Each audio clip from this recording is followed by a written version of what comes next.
मित्रांनो, पाकिस्तानचा जन्म हा फक्त आणि फक्त फटके खाण्यासाठी झालेला आहे. ह्या गोष्टीवर जो विश्वास आहे माझा दिवसेंदिवस दृढ होते. म्हणजे बघा ना, जन्मल्यापासून हे बाळ फटके खाते. 1947, 1965, 1971 बांगलादेश मुक्तीवाहिनी, 93,000 फौजींचं सरेंडर इंडियन आर्मीसमोर झालं. त्यानंतर 1999ला कारगिलमध्ये घुसल्याच्या नंतर कसा अटलजींनी यांचा कार्यक्रम केला होता. आणि त्यानंतर आता एअर स्ट्राईक असेल बालाकोट नंतर, त्यानंतर मित्रांनो उरीनंतरचं सर्जिकल स्ट्राईक असेल. आणि पाकिस्तानमध्ये बलुचिस्तानमध्ये BLA म्हणजे बलुचिस्तान लिबरेशन आर्मी यांना ठोकते. बलुचिस्तान लिबरेशन आर्मी बरोबर बलुचिस्तान लिबरेशन फोर्स BFL यांना ठोकते. इराणने यांच्यावरती एअर स्ट्राईक केली होती. त्यानंतर खैबर पख्तूनख्वा ज्याला KPK म्हणतात, अफगाणिस्तान पाकिस्तानच्या बॉर्डरचा जो प्रांत आहे KPK, तिथं TTP यांना ठोकते. आणि आता यांना ठोकायला सुरुवात केलेली आहे अफगाण तालिबानने. म्हणजे जे पाकिस्तान अफगाणिस्तानमध्ये तालिबानकडे सत्ता आल्याच्या नंतर आणि अफगाणिस्तानचा अमीर हा मुल्ला अखुंदजादा झाल्याच्या नंतर जर जगातला कुठला देश सर्वात जर खुश होता तर ते होते हे पाकिस्तान. अफगाणिस्तानच्या सरकारला पहिल्यांदा रेकग्नाइज जर कुठल्या देशाने केलं असेल तर ह्या पाकिस्तानने केलं होतं. आणि या पाकिस्तानमधला DG ISI फैज हमीद हा अफगाणिस्तानमध्ये तालिबानचं सरकार आल्याच्या नंतर पहिला इस्लामाबादवरून रावलपिंडीवरून पळत पळत हा काबूलला गेला होता अफगाणिस्तानच्या तालिबानच्या अथॉरिटीला भेटण्यासाठी. आणि पाकिस्तानचं असं म्हणणं होतं की हा जो अफगाणिस्तान आहे हा आमचा 5वं राज्य आहे. पाकिस्तानमध्ये 4 राज्य आहेत ना, खैबर पख्तूनख्वा, बलुचिस्तान, सिंध आणि पंजाब है ना. तर त्यांचं असं म्हणणं होतं अफगाणिस्तानसुद्धा आमचं 5वं राज्य आहे आणि आता अफगाणिस्तानला आम्ही कंट्रोल करणार, तालिबानला आम्ही कंट्रोल करणार. म्हणजे एवढे खुश होते, तालिबानला खांद्यावर घेऊन नाचत होते. आता तालिबान आल्याच्या नंतर तालिबान फायटर आता काश्मीरमध्ये घुसणार, आम्ही यांचा वापर काश्मीरमध्ये अनस्टेबिलिटी आणण्यासाठी करू, असं पाकिस्तानचं स्वप्न होतं. उकळ्या फुटत होते यांना. आणि आता ज्या तालिबानला यांनी जे खांद्यावर घेऊन नाचत होते ना, ते तालिबान आता यांच्या काळात मुतायला लागले. मित्रांनो, झालं असं की 8 दिवसापूर्वी या पाकिस्तानने दक्षिण अफगाणिस्तानमध्ये एक एअर स्ट्राईक केली. या एअर स्ट्राईकमध्ये मित्रांनो 46 निरपराध लोकांचा बळी गेला. 46 अफगाणी नागरिकांचा बळी यामध्ये गेला. आणि पाकिस्तानचं असं म्हणणं होतं की ही जी आम्ही एअर स्ट्राईक केलेली आहे ही TTPवरती केली. TTP म्हणजे तहरीक तालिबान पाकिस्तान. तिला हे पाकिस्तानचे जे लोक अथॉरिटी आहे, आर्मी आहे, हे दहशतवादी संघटना म्हणतात. पण वस्तुस्थिती अशी होती तिथं एकही TTPचा फायटर मिळाला नाही. तर निरपराध 46 अफगाण नागरिकांचा, महिलांचा, लहान लहान मुलांचा बळी गेला. आणि ही घटना घडल्याच्या नंतर हे जे अफगाण तालिबान होतं, ज्या अफगाण तालिबानला खांद्यावर घेऊन हे पाकिस्तानची authority, ISI, army, Asim Munir, Bajwa फिजवा, इम्रान खान नाचत होता. इम्रान खानने तर पार्लमेंटमध्ये सांगितलं होतं की अफगाणिस्तान खऱ्या अर्थाने स्वतंत्र झालं घ्या आता. तर त्याच तालिबानने आता पाकिस्तानची अशी हवा टाईट केली ना की पाकिस्तानची आर्मी KPK बॉर्डरवरती डायपर घालून ड्युटी करते. एवढी भयंकर परिस्थिती या अफगाणिस्तानमधल्या तालिबानने करून ठेवली. मित्रांनो, 21 डिसेंबरला तालिबानने पाकिस्तानवरती हल्ला चढवला आणि पाकिस्तानच्या चौक्या, आर्मी चौक्या ताब्यात घेतल्या. आर्मी चौक्या ताब्यात घेणं म्हणजे ही खूप मोठी गोष्ट आहे.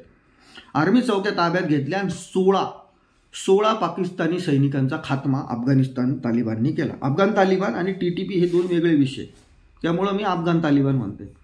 या तालिबानने यांचा 16 सैनिकांचा खात्मा केला 21 डिसेंबरला. आणि त्यानंतर ही मालिका सुरू झाली. मग 19 गेले, 22 गेले, 20 गेले आहे ना, हे सर्व सुरू झालं. आणि हे पाकिस्तान आणि अफगाणिस्तानमधलं वातावरण पेटलं. म्हणजे ज्या पाकिस्तानकडं न्यूक्लिअर पॉवर आहे असं त्यांचं म्हणणं आहे. एक प्रसिद्ध लेखक आहेत ते तारिक फतेह, त्यांचं निधन झालं 2 वर्षापूर्वी. ते असं म्हणायचे की पाकिस्तानकडं जे न्यूक्लिअर मिसाईल आहेत, भाबर, घोरी, अमुक धमुक आहे ना, सगळे नावं ठेवलेत.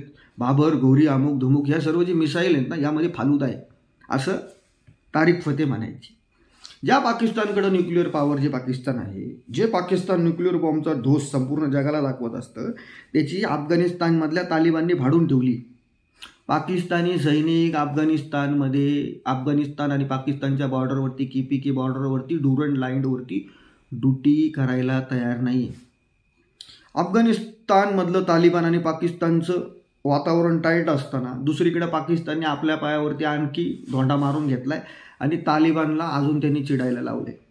की झालं असं की सध्याचा DGISI आसिम मलिक, DGISI म्हणजे पाकिस्तानची जी गुप्तहेर संघटना आहे ISI आहे ना, इंटेल सर्व्हिसेस इंटेलिजन्स, हिचा जो प्रमुख आहे DGISI, ज्याला पाकिस्तानी आर्मीच्या जनरल नंतर एक महत्त्वाची पॉवर त्याच्याकडं, आर्मी चीफ नंतर म्हणजे आसिम मुनीर नंतर जर पॉवरफुल आर्मीमध्ये कोण असेल तर हा DGISI होतो.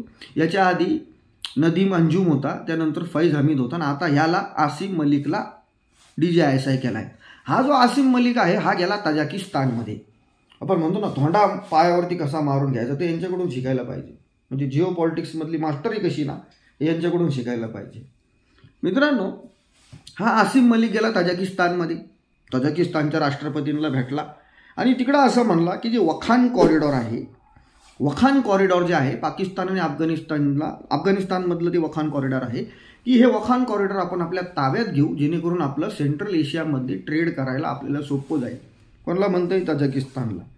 वरवर जरी हे असलं पण मूळ उद्दिष्ट याचं या आसिम मलिकचं होतं DGISIचं की तजाकिस्तानमध्ये असणारे नॉर्दर्न अलायन्सची लोक म्हणजे अहमद मसूद असेल, अमरुल्ला साले असेल, यांना त्याला भेटायचं होतं आणि तालिबान विरोधामध्ये तुम्ही लढा, आमची फाटलेली आहे, आता नॉर्दर्न अलायन्स तुम्ही लढा. आता अफगाणिस्तानचा विषय असा आहे की अफगाणिस्तानमध्ये 45% जे लोक आहेत ना ते पठाण आहे आणि जे पठाण लोक आहेत ते तालिबान आहे.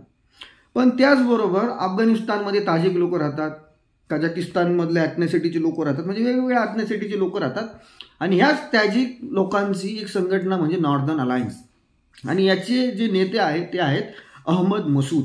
आणि ह्या अहमद मसूदकडं मदत मागण्यासाठी हा DGISI आसिम मलिक गेलाय.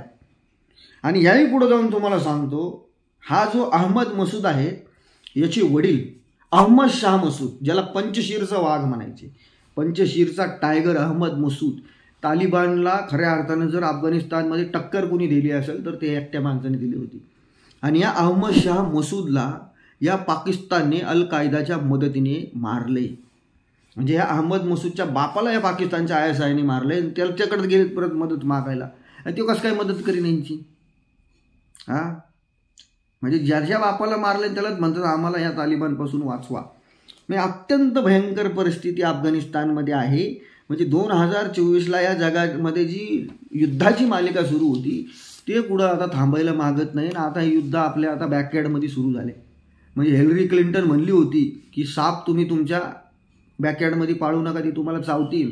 आणि हे जे साप पाळून ठेवलेत ना पाकिस्ताननी, आता तेच त्यांना डासायला लागले. जे लोक अफगाण तालिबानला हलक्यामध्ये घेत असतील ना त्यांना एक गोष्ट सांगतो की हे जे तालिबान आहे यांना मारामाऱ्या भांडणं युद्ध करायचा छंद आहे.